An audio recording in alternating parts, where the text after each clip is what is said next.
This video is brought to you by G2A.com. Check out the link in the description for cheap games. Hello everyone and welcome to my offensive characters guide for Overwatch. As you may know, Overwatch heroes are split into 4 categories: offensive, defensive, tank and support. And in this video we're going to take a look at each offensive character and go over their abilities, strengths and of course weaknesses. In order, let's kick things off with everybody's favourite ninja, GENJI. GENJI comes equipped with shurikens as his main weapon. You can use both left click and right click to fire them. Left click fires 3 shurikens in a straight line, whereas right click has them firing in a fan shape. It just depends on the situation which one you want to use. When you're in close range and may have multiple opponents, then the secondary fire could be more useful. At longer ranges, the primary fire is much more accurate. His first ability is Swift Strike. He darts forward, causing damage to any enemy he passes through with his katana. It does around 50 damage in total. His second ability, and probably the most important and useful, is Deflect. When you pop this, you deflect all incoming damage for a small amount of time. The amount of things that he can deflect is insane. He can deflect MCREE's flashbang, rockets, turrets, Reaper's ultimate, Hanzo's arrows, even his ultimate before it turns into a dragon. The list just goes on. There are a few things he can't deflect though, but not much. One notable one is Mei's freeze or Winston's lightning. His ultimate ability gives him a katana sword to slice and dice with for just under 10 seconds. This can be really good when enemies are grouped up together, as it usually takes a few swipes to bring most characters down. Now GENJI is a fairly hard character to use, but he can be extremely powerful in a good player's hands. As well as his abilities, he can also double jump and climb up walls, so you've got to be very wary of his mobility. You can use the wall climb to save yourself after being launched off the map as well. Combine it with the double jump, scramble up the walls and get back into the action. The key to using him well is timing his deflect, because when you do, you can actually take down enemies with their own gunfire. Very useful against Bastion for example. His shurikens also have no fall damage, so you can fire them off from a reasonable distance and still do maximum damage. If your abilities are on cooldown, this is the best tactic to adopt, and when they're available, you can move into closer ranges. Your swift attack too can be very useful to defeat opponents, but it's also a good way of getting out of dodge if you need to. And it's worth knowing that with every kill you get, the cooldown on the swift strike will be reset, so you can go again to do more damage or get out of there if you need to. When playing against GENJI, get used to spotting when he's using his deflect and simply stop firing at him. All you're going to do is give him more of a chance to do damage to you. Wait for it to end and then focus fire. Remember, this is the same for every character in the game. When they pop their ultimates, they always do an audio cue so you can hear it and know where to move accordingly. When you hear GENJI go like this,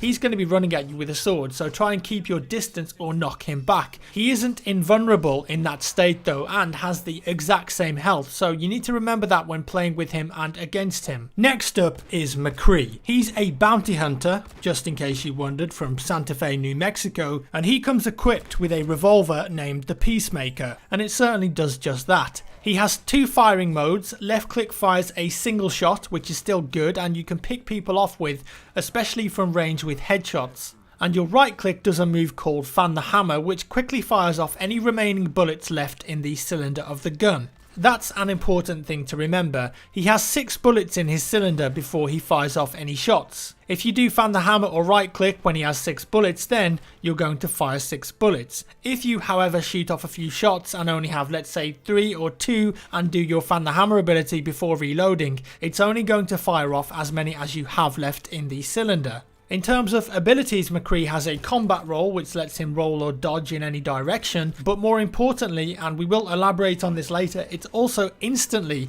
reloads his gun. Secondly, he's got a flashbang, which is extremely powerful. You see an enemy at close range, you hit them with a flashbang and they're going to be stunned for a small amount of time. When you combine this with your secondary Fan the Hammer, you can cut through most of the heroes in the game in one blast with ease. In a tight situation where you encounter a few enemies, you can drop a flashbang on someone, fan the hammer to take them out, and then combat roll to instantly reload and then fan the hammer again, killing multiple opponents. It makes MCREE extremely powerful and dangerous at close range, and you need to do your best to avoid him in close fights as his flashbang can devastate you. If you're playing as MCREE and you encounter a higher health character like Roadhog for example, you can use the same technique to attempt to take him out. Flash him, fan the hammer, that's going to do a lot of damage, combat roll, fan the hammer again, and if you hit most of your shots, you'll stand a good chance of dropping him in one go before he can even touch you. His ultimate is well known by now. If you hear this classic audio cue,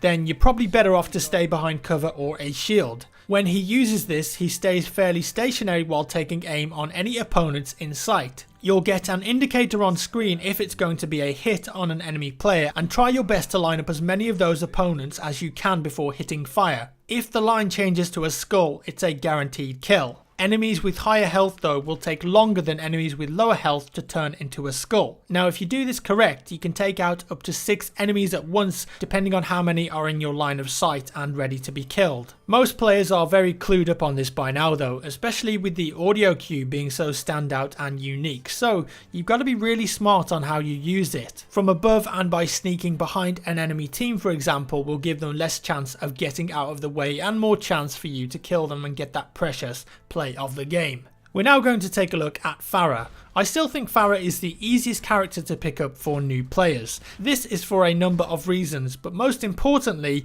I think it's because she's the most versatile and mobile offensive hero in the game. Pharah has great range due to her weapon being a rocket launcher, but she also has the ability to hover, which means that you get some interesting movement to assist in her attacks. Not only that, but one of her abilities is a jump jet. This propels her into the air, which can be used as a way to evade attacks or to get into position to attempt to attack an enemy from above. The rockets of course do splash damage too, so you can take out multiple opponents. Pharah also has a concussive blast which will knock enemies back when it explodes. This is very useful on maps that have areas where players can get knocked off, like Ilios for example.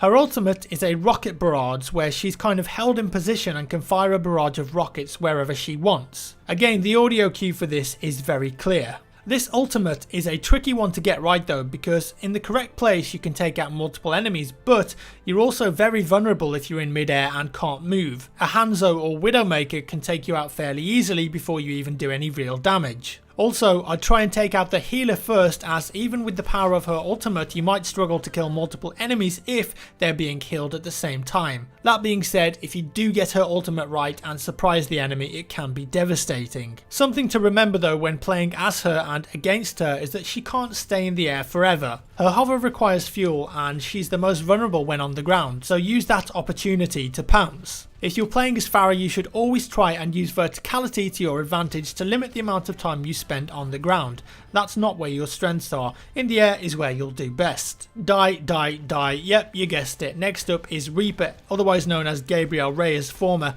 US military. Now, he just wants people to die, it would seem. His main weapons are his 2 Hellfire shotguns, dual shotguns that are devastating at close range. And it's important to remember that's exactly what Reaper is, a close range character. Don't be expecting to do much at anything beyond close and sometimes medium ranges. Just like any other character, he has 2 abilities. His first is the Wraith form. When you use this, Reaper becomes a shadow and can move around while remaining invulnerable and can even fly through other players while in this form. This is a really good ability to get close to others to either get in their face with your shotguns or for ensuring that you get into the middle of a group of enemies to use your ultimate, which we'll get onto shortly. If you see a Reaper going into Wraith form, you might want to make sure that they aren't coming close to you, otherwise you might want to get out of the way. Also, don't bother firing at them, it's kinda pointless, save your bullets. Reaper isn't invisible when he does his Wraith form too. He might be a shadow, but you can still see him and track where he's moving to. When he comes out of his Wraith form, that's probably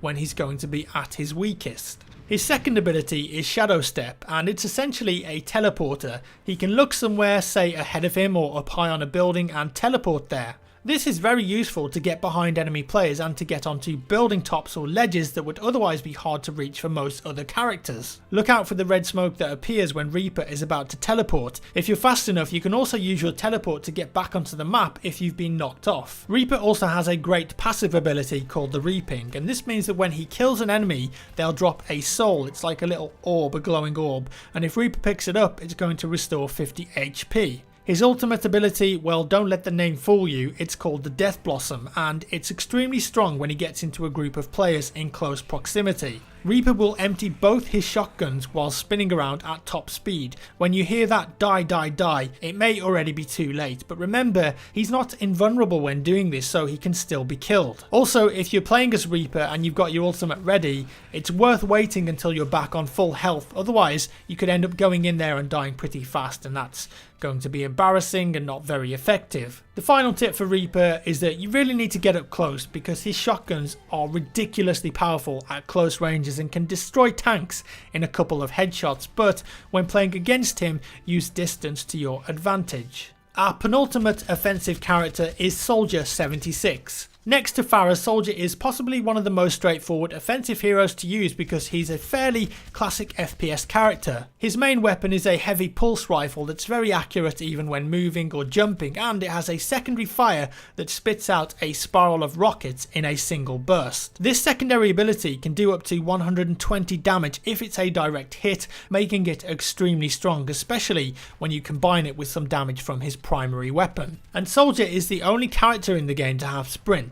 I can't remember the amount of times I've gone into sprint in this game with various other characters by pressing shift and accidentally used an ability. Thankfully, shift with him is once again sprint and pretty easy to use and get to points fast. His second ability is a biotic field, which when placed down acts as a strong healing area. He can use this to heal both himself and teammates, making it very effective. Soldier's ultimate ability is his tactical visor, which automatically aims at enemies for a small amount of time. It's basically an aimbot. You still need to click fire and reload, but it will automatically aim at enemies for you, ensuring that every bullet is going to hit. If you come across this ability, you'll know it because he shouts, "I've got you in my sights," and then it's probably a good idea to break line of sight for a while. Soldier's sprint lets him get into and out of battle fast, and his rifle means that he's effective at a lot of different ranges. You can shoot it from a distance or even at close range, it's going to destroy, and then of course finish people off with his secondary rocket burst. If you have good consistent aim and can hit a lot of your shots, most characters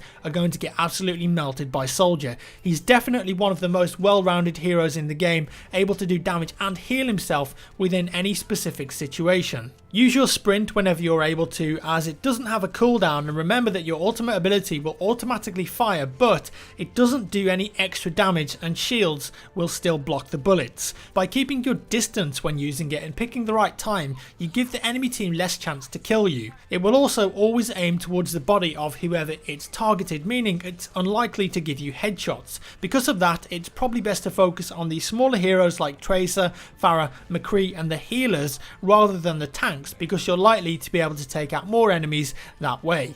Last but not least, for the offensive heroes, we've got none other than Tracer.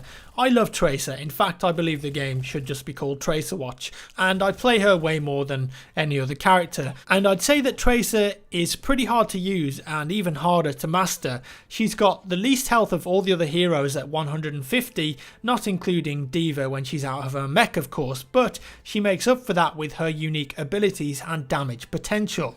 Tracer is equipped with 2 pulse pistols that fire fast but have to be reloaded often. At close range they can be devastating, but it's her abilities combined with her weapons that make her very strong in the right hands. Her first ability is Blink, and this allows her to zip horizontally through space in the direction she's moving and reappear several yards in front. She can have a maximum of 3 blinks charged at any time, and they recharge pretty quick after being used. The blink can also be used to get across gaps, say between buildings on King's Row for example. It's worth knowing where you can use the blinks for your advantage to get to certain areas faster. Its main purpose, however, is to get close to enemies and be evasive and hard to hit. Blink towards an enemy, fire off some shots from your weapon and zip away again. Keeping that process up and trying to stay on the move and be unpredictable as possible makes you a really tough and annoying target to hit. The worst thing you can do as Tracer though is not to move. You've got such little health that you're going to die within seconds. Her blink makes her strong but also ensures that she doesn't die. And don't forget, you can blink in any direction that you want to. Her second ability is just as good, and this one is called Recall. This lets her actually go back in time to a few seconds earlier to where she was positioned. It will also put her health and ammo back to where it was at that time as well. This is extremely useful in bad situations. You've been surprised by an enemy, you're about to be killed, but you hit your recall and not only go back to full health, but may even get behind the enemy that was attacking you.